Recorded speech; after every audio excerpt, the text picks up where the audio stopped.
Well, stocks on Wall Street had a choppy week last week, but ended with gains nonetheless as treasuries firmed a little across the curve and the dollar softened just a touch against most peers amid bets on another taco moment coming before too long. And as markets really shrugged off jitters over the US regional banks and a bit of funding stress as well.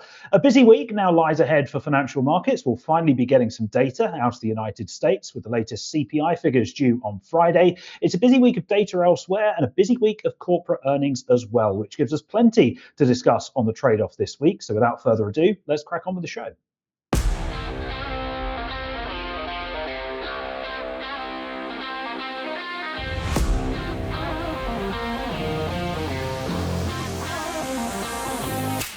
So it was a busy week for markets last week, looking like another busy week for markets this week. Joining me, as always, to try and make sense of everything that's going on is my good friend Ryan Littlestone from Forex Live and Forex Analytics. And Ryan, I must admit I'm quite content this Monday afternoon. A good weekend in the football, 3 points clear at the top of the table. Must be in the bag for the Gunners, mustn't it? Oh, I don't know. The only thing in the bag is your ego, mate, I think. There's a long way to go yet, and we're going to do our best to spoil that tonight, obviously. Just trying to try and win a game, let alone get up the table. But no, you're looking a bit good, I have to admit. A bit good. Did you hear that, viewers? The begrudging tone in his voice. He's almost wanting to give us a bit of praise. He just can't quite bring himself to it. No, well, it's more because the others are rubbish rather than you're actually good. But I was trying to be polite, but no, I'm going to let you have it now. Well, that's a bit like this show, really, isn't it? You know, I look good because the bloke next to me is a bit terrible, but there we are. Can't be helped. Anyway, let's move on to Topical Thunder. Safe to say that I'm now off Ryan Littlestone's Christmas card list this year, but never mind. Were you ever on it? Well, never got one from you in the decade I've known you, mate. So by the sounds of it, no, I wasn't. Anyway, moving on to other matters, we may as well talk about trade, because this time last week, all the talk, all the worry was about what is going on in terms of levies between the US and China. Of course, we've just come off a pretty wild Friday where President Trump was threatening a 100% additional tariff on imports from China. 1 week on, and predictably, it must be said, all the talk is of Trump chickening out once more, because over the last week or so, that is seemingly exactly what the administration have done. It started, of course, last Sunday with Trump himself saying that we don't need to worry about China. Everything's going to be fine. We then had NEC Director Kevin Hassett, of course, in the mix for the next Fed chair, saying he's confident Trump and Xi will work everything out. Treasury Secretary Bessent, he's been optimistic over the last week, and in fact, he's meeting his Chinese counterpart in Malaysia this week. And then it was rounded out on Friday by Trump himself, confirming that he's going to meet President Xi as planned at the APEC summit, which I believe is next week, while also noting that high tariffs on China are, and I quote, not sustainable. Frankly, this is all a bit farcical at this stage, to be honest. I mean, I think we can sort of read Trump like a book. Funnily enough, this is exactly the playbook that he wrote in his book, The Art of the Deal, where you escalate a situation to then de-escalate it once more. And that is exactly the playbook that looks to be being used yet again. As a result of that, I think the base case has to remain that these latest round of threats are going to be unwound before too long. Is that going to come this week in the Bessent and He meeting? Arguably not. It's going to need a leader level conversation for that to happen, but you would firmly expect that to come from the Trump-Xi meeting that I mentioned a moment ago. And you would also expect that the current truce becomes the status quo once again. And that is a tailwind for risk, of course. And you've got to add that to the fact that the monetary backdrop is becoming increasingly loose. The US economy remains resilient. We've had a solid start to Q3 earnings season from the major banks last week. And importantly, not only in terms of trading and investment banking revenue, but retail revenue as well, very solid. Moving into November, the corporate buyback window is going to open up again. You've also got this fear of missing out, fear of materially underperforming into year end. So after a bit of a blip a couple of weeks ago, really, it looks like the risk rally is rolling on and it is full steam ahead into year end. Yeah, let's hope that full steam ahead doesn't hit a bit of an iceberg, because it doesn't feel the same as last time when we had Trump 1.0 and all these deals with China. And yeah, they came to the table, they played ball. They didn't fulfill most of the obligation under that trade deal. And I just feel this time around, China's playing a little bit more hardball. Obviously, there's the whole geopolitics going on with Russia and whatnot.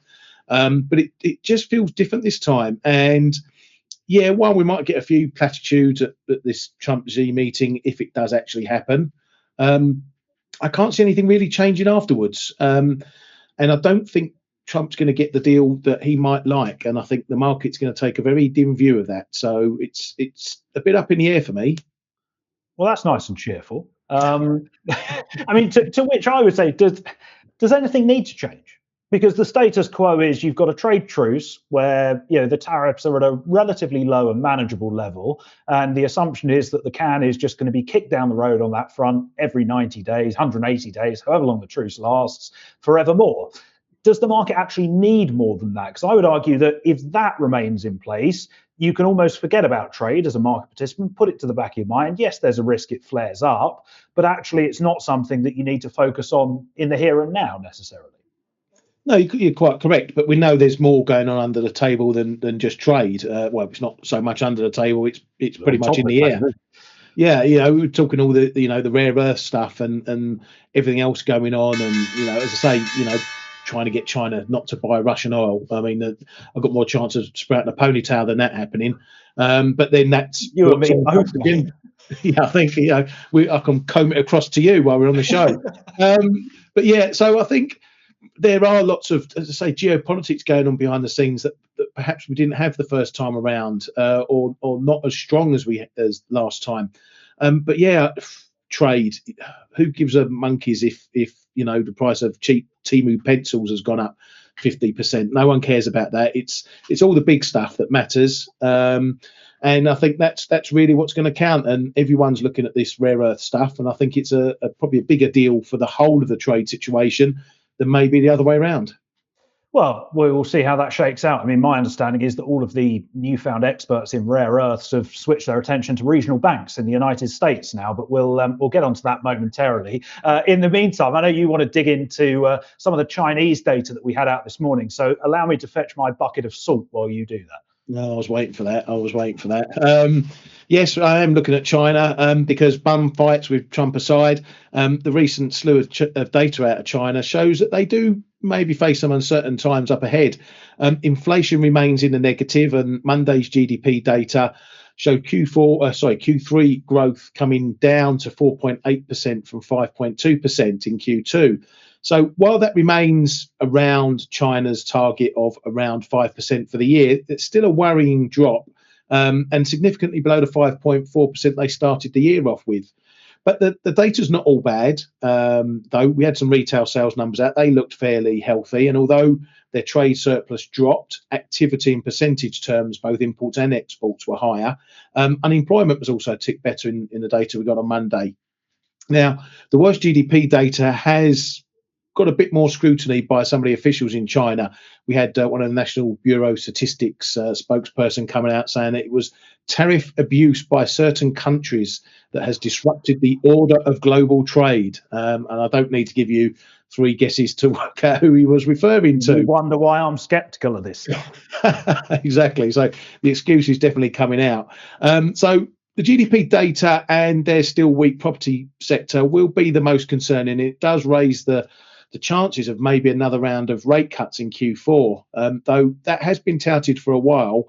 But if we do see them, we are likely to get some market moves if it's confirmed and we know the scale and scope of those rate cuts. They left the LPR rates unchanged on Monday as well. So they're really a tightening window for when they might pull the trigger on any cuts. And maybe they're going to be also waiting for the result of this Trump Xi meeting and find out what's known from that. So for the yuan, which is a currency I trade quite a lot, it's been pretty stable of late, sticking around that 712, 715 area, but it remains a tool that China can offset any further big trade fights with the US if they wish to do so, which again makes this Trump Xi meeting very important for the currency too. And I was going to say, now I throw it over to Michael, who's going to say that the Chinese data is rubbish anyway. It is. We all know it is. It's the way I would look at Chinese data. This is the way I always look at Chinese data, especially when it comes in short of expectations. This is how bad they're willing to admit things are. How bad do you think they really are on the ground? Take 1% off roughly. We all know that Chinese GDP numbers, industrial production, retail sales, whatever, it's not worth the paper it's written on. It's just a propaganda tool for the administration. But anyway, I'm going to end up being hauled into an embassy if I carry on that train of thought for too long. What I am going to do instead is talk about the currency, because I think it's very interesting that we are, and I don't know whether the slides moved on because I haven't moved on, but never mind. There we go. I think it's interesting that China hasn't devalued the CNY despite this latest round of tariff threats, because we are, what, 6 or 7 fixings on from when Trump threw that 100% threat out on Truth Social, and the PBOC, and by extension the government in China, they're not really taking it particularly seriously from a market perspective either, because the CNY is basically fixing either where it was before that happened or marginally stronger. As you said, I think that is a tool that they would potentially look to use if we ended up in another sort of tit for tat tariff escalation. You devalue the currency, you try and dump your cheap exports elsewhere. That's a pretty sort of tried and tested playbook. The fact that they haven't done that yet, that suggests to me that actually there is room for negotiation. There is room for some sort of deal or some sort of extension for a truce to take place. Yeah, and it has been very clear that they've kept a very, very tight control on the currency this time around. If they want to let it move, because they'll come out and say they're going to let it move. But I watch the fixes as well. And we've been fixing 710, 711 for quite a few weeks, I think. And they just last week, I think it was, or earlier the week before, they just took it down to 709s. And I'm just was keeping an eye on it in case they decided they were just going to incrementally bring it lower and lower and lower. But they've held it there for now. It's definitely something in the tool bag that they can bring out. And I think we might need to see something if it all goes wrong at this meeting between Trump and Xi. Well, for once, I can't believe I'm saying this, let's be optimistic that it doesn't go wrong. Because my base case is that it all goes well, which is, I must admit, a very, very strange position to find myself in. But there we are. That's all right. There's pills for that. Dr. Littlestone down on the south coast. Right, moving on from the medical advice, let's get back to financial markets. Apologies for the incredibly poor pun that is down the bottom now. I thought that was coming. I was quite proud of that when I put it together yesterday. But I think it's only about the 8th time you've used that one. Mate, if these funding stresses carry on, guess how bad they're going to get. I must admit, though, it is, to be honest, never a particularly great sign when myself, a macro analyst, and Ryan, an FX trader by trade, start looking at funding and financial plumbing markets. But there we are. This is what we're going to be doing this week. It seems, excuse me, that markets at large got a little bit unnecessarily spooked last week. And I think there's a couple of issues at play that both happened at the same time. They're not necessarily related, but they created a bit of a perfect storm for everyone to worry, and for also the usual suspects on social media to claim that the end is nigh and the world's falling in on itself, etc., etc. The first comes down to a couple of regional banks in the United States, Zions Bancorp and Western Alliance. My first question would be, who? No one had actually heard of them until about Wednesday, and by Thursday afternoon, they were all anyone was talking about. These are two very, very small banks, regional banks in the United States, who on the same day happened to announce they were taking some write-downs on bad loans that they have written. Now, to be very clear, these bad loans were both driven by what I will euphemistically call idiosyncratic factors, but what you or I would call fraud. And they are a tiny percentage of the bank's balance sheet. To give you an idea, Zions, they've written down a $50 million with an M dollar loan. Their bank balance sheet is $90 billion with a B. This is a very, very small proportion, but nevertheless, the market was very much in the mindset of sell banks, ask questions later when this news broke. I think the reason for that was because it came at a time when there were signs of tight funding conditions beginning to emerge. We had the SOFR rate, the secured overnight financing rate, jumping a long way above, as miles above the effective Fed funds rate. SOFR went up to about 4.3%. The top of the Fed funds target range is 4.25%. This came at the same time as institutions were tapping the Fed's repo facility on both Wednesday and Thursday. And of course, market participants put two and two together and got about 3,000. And when regional banks are having issues, there's stresses in the funding markets. Oh my God, Armageddon. Actually, it's all unrelated. The write-downs were relatively small, and the stresses that we saw in the funding markets came and coincided with not only a significant Treasury auction settlement date, but also the deadline for tax payments in California, which were delayed due to the wildfires earlier in the year. And actually, if you look at money market conditions on Friday and also today, Monday, things have gone back to normal.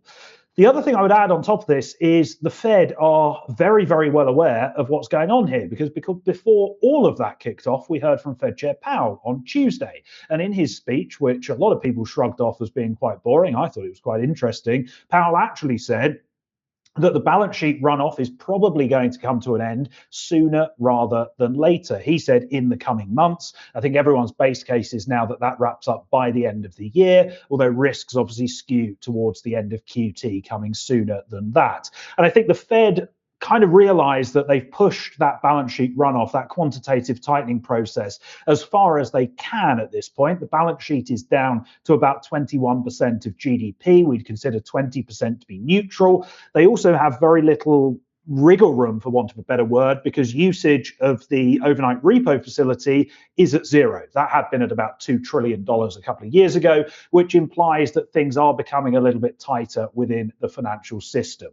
To stress, this isn't 2019 when we had issues in the repo market. This isn't 2023 when we had Silicon Valley Bank blowing up and policymakers were kind of caught on the hop.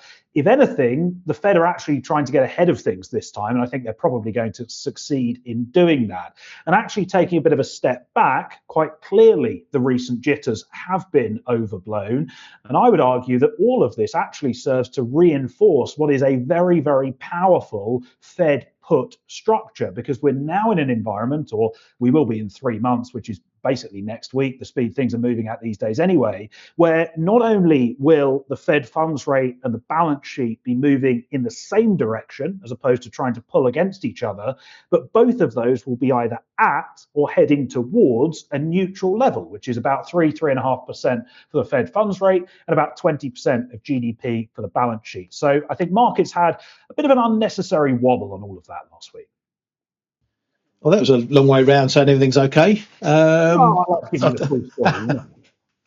No, we get these moments, don't we, where, as you say, markets put two and two together and come up with some unquenchable number. But yeah, panic over nothing as usual. Yeah, we know the Fed's cutting. If they stop QT, what's the next thing? Everyone's going to be jumping on the bandwagon about, when's the next round of QE coming along? It's going to happen, particularly if we start getting some data out the US, which is showing that things are maybe weakening more than what we expect them to, and the market expects them to. So, yeah, I don't think it makes much difference to policy. Though I did notice a headline that this Friday they're having a meeting, the Fed having a meeting on financial risks or something. I caught the tail end of that, so I don't know if that was related to this or just something generally they're doing. I don't know if you heard about that. To do with the stress tests. Yeah, that was it. So it was all about the stress test. Well, we know two regional banks are going to fail that one anyway, so that's not going to be a surprise. But yeah, I'm not sure I've got much to add to that. The Fed's going to keep going as it's going to keep going, and we'll see what happens when they do end QT. Indeed. I'm just going to get this out there now. So when the Fed end QT, which might come, my base case is it comes at the end of the year. It might come in October or the next Wednesday if things become a little bit more stressed. The Fed are then going to have to start buying securities again, because securities will, when the Fed end QT, they will say, we want to keep our balance sheet at X trillion, whatever it is. We want to keep that steady. But securities will still mature. They will still roll off that balance sheet, which means if the Fed don't reinvest, if they don't buy new securities, the balance sheet will continue to shrink. Reinvesting maturing securities is not quantitative easing. There is a very, very big difference between the Fed going, we've got 20 yards worth of treasuries maturing this month. We're going to buy another 20 yards to keep the balance sheet stable. And the Fed going, we're going to do that and another 30, 50, 60, 100 billion on top in order to actively stimulate the economy. And the reason I'm saying that is because, one, the policy messaging is very different. Keeping the balance sheet stable is we want to maintain a neutral stance. Actively expanding it is we're providing the economy with support. The second reason is because there seems to be this tendency among the financial commentariat, for want of a better word, to every time the Fed balance sheet goes up, scream that they're doing QE and they're more worried about things than we expected, blah, blah, blah. That's just complete and utter nonsense. I was going to use a word I can't use on camera then. It's nonsense, to put it politely. Yeah, absolutely great point. Yeah, be ready because you're going to hear it anyway. Yeah, and if you do hear it, just ignore it. Anyway, moving on, we are going to get some data this week, which makes a bit of a change. Yeah, hallelujah. We're finally going to get some data, and so are the Fed, because on Friday we get the September CPI report from the US, and it's the first and likely the only data we're going to be getting, official data during the shutdown. The reason we're getting it, though, is because this data is needed for annual cost of living adjustments to social security programs for retirees and other benefit holders. So it's a bit of a procedural release, shall we say. Now, looking at the inflation data thus far from the prior PMIs, S&P Global, ISM, showed that prices had still been rising and remained hot during September. So it stands to reason that we shouldn't expect inflation to ease off anytime soon. The biggest driver of rising prices remains tariffs, and that was reflected in pretty much every respondent comment in both the ISM reports. We're expecting CPI to come in up 2 pips to 3.1% from a prior 2.9 year on year, but the core staying unchanged at 3.1%. And I think there's a bit of a risk there that the core perhaps comes in a little hotter than that. Now, we know Powell and the Fed have switched somewhat to concentrating on the jobs picture, but there does seem to be no let up in inflationary pressures, which has seen inflation rising for the last 3 out of 4 months. So the pressure is still there. But a bit like the labour market, when it started wobbling a couple of reports ago, nothing is a problem until it's a problem. And if inflation keeps climbing, at some point it's going to become a problem again. When? Well, okay, we want to put a number on it. I think over 3.5%, up to 4%, we're back in problem territory. Well, there we go. At least you put your neck on the line a little bit. Yeah, it's an interesting one. I think I would actually say, just to sort of zoom in on this specific print, I think there's a couple of issues regarding inflation right now.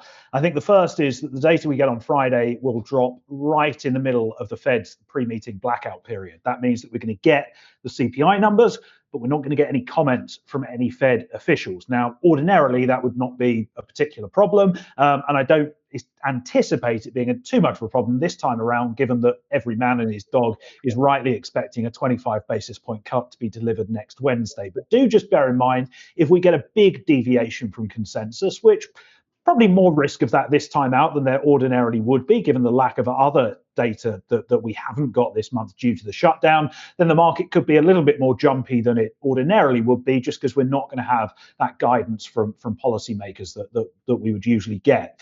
The other concern that I have in terms of inflation at the moment is the Fed have rightly said, and Chair Powell himself has said this, that they're viewing tariffs as a one-time shift in the price level. And that's absolutely the right way to look at things. You look at economics textbooks, we're going to put in a place a 30% tariff. Let's say a third of that is passed on, 10%, whatever, passed on to consumers. Move on. The problem is that it's a one-time shift in the price level that is happening about 3 times a month when every new tariff is announced. And we've discussed this on the show before, is where you run the risk of these one-off effects happening on quite a regular basis. And as you alluded to a moment ago, before you know it, you have sustained inflation that's running at, double your target. Inflation expectations have become unanchored across the curve. You've got a real problem on your hands. How do you rein that back in? And I think that is the risk that the Fed are very aware of. And that is why, apart from Stephen Myron, who is a bit of a special case, shall we say, that is why the Fed are moving relatively cautiously to ease policy, despite the legitimate and justified worries they have over the state of the labour market. Yeah, I absolutely agree with that. And I mean, I tend to take a longer view of these things. This one report isn't going to be a game changer unless we get some really stupid numbers somewhere. But it's more a case of the old transitory thing again. Here we are saying, yes, we're going to look through this. It's temporary, transitory tariff inflation. It's gonna sort itself out down the line. And then if we get to March, April, and it hasn't sorted itself out down the line, then we've got a problem, and the Fed's got a problem. So that's really what I'm looking at. It's not what's happening on Friday; it's what's happening over the next 6 months. Yeah, absolutely. And just to be very, very clear, this is the only official US data that, as of the time of filming, we are confident we will get during the government shutdown. As you rightly said, they need the September CPI numbers so they can do the cost of living adjustment for those on Social Security. The way they've done this is they have literally brought back a skeleton staff at the Bureau of Labour Statistics solely to work on putting this report together. Once it's been put together, once it's been disseminated, those workers will again be put on unpaid furlough, and the BLS will not be collating any data until the government shutdown is over. And the reason why I bring that up is because, and we touched on this in last week's show, I think we're now really at risk of the October numbers that we would usually get in November being severely delayed at best, or at worst potentially cancelled, because obviously last week was meant to be the survey week for the October non-farm payrolls number and the October labour market report. Well, there was no one at the BLS to do the survey. The same goes for the October CPI figures, the October retail sales report, et cetera, et cetera, et cetera. Now that the government shutdown is dragging on and there's really no sign of any end to it coming anytime soon, there's a real risk that we go 2 months without data as opposed to the one that we'd sort of previously been banking. Yeah, I think I read somewhere either a third or 2/3 missing in October CPI data already. So we are well behind, and it's going to get even further behind the longer this goes on. But it's still not going to be a problem, is it, Michael? Well, I don't think it is, but I know you. I know you take the other side of that, and we've already got a lunch bet running about the ECB and whether they cut by the end of this year or No. Well, yeah, It's coming again. It's coming again. the tapes say this year, but we can discuss that later. In the meantime, let's get on to our plays of the day.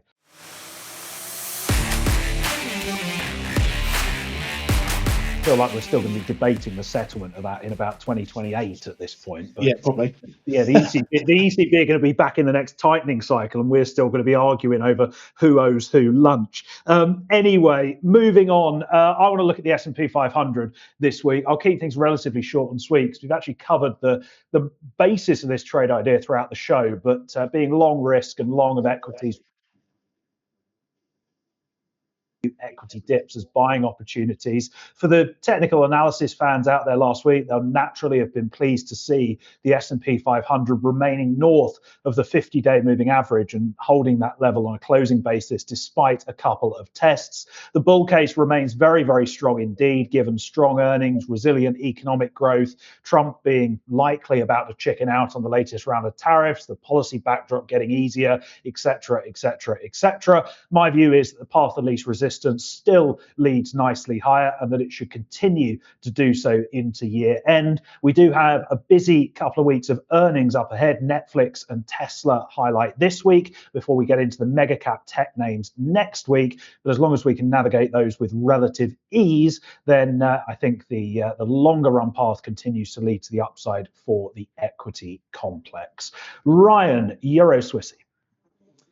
Yeah, I'm going to look at the good old Swissy. A bit of a two-way play of the day this week. We've got Euro Swiss testing the bottom of a fairly long-term range, and this might be another make or break moment for the pair. We've already had one test down near these lows, and I still think it's a valid area for longs, tight longs though. The bounce from that first test has been limited to around the 92, 55, 60 area, which is the top of my red zone on the chart. So that's really the boundary for longs at this point. If we're not breaking above there, then you've got to be a bit quick in taking some profits, I think. There is risk of a downside break, so I would be looking to flip along to a short if there was confirmation that we're breaking 92, 92.15 and it's holding that break. As always, a few people will be looking at the S&B while we're seeing such Swiss strength. But remember, they do not offer anyone a free lunch. So don't rely on them for helping your trade or going the other way as well. Indeed, free lunch. That sounds familiar. In other news, has anyone got a step ladder to help you down from that fence that you've been perched on with that trade? What fence? Cheek of it. Trading isn't about just buying or selling. It's about looking at which way a price might go and trying to make the most out of either direction, mate. We're not locked in. We're not married to one side or another. Cool. Rant over. Carry on. You know what? It's your unflappable and permanently calm nature that I appreciate so much on this show. Yes, I'm definitely going to make you pay for that at our next lunch. Oh, I'm sure you will. You make me pay for most things. Right. That does bring us to the end of another show. Thank you very much, as always. Even if he has annoyed me today, to Ryan Littlestone from Forex Flow Live of Forex Analytics for joining me. He's going to red card me again. I think that's 3 in 1 show. That must be a suspension or something for next week now. Oh, yeah, 10-game ban. That's definitely a record for this show, I tell you. It really is. We need VAR, I think. Anyway, thank you to Ryan for joining me. Thank you to our producer, Kyriakos, for bringing things together as brilliantly as always. Hopefully you've enjoyed the show. Plenty going on in markets. If you have, do drop a like on the video. Leave a comment as well. Let us know how you're trading the markets, how you're viewing things, and if there's anything you'd like us to discuss this time next week. And that is when we'll be back with another episode of The Trade-Off. In the meantime, have a very good week ahead, and we'll speak to you in a week's time. Thanks for watching. Goodbye for now.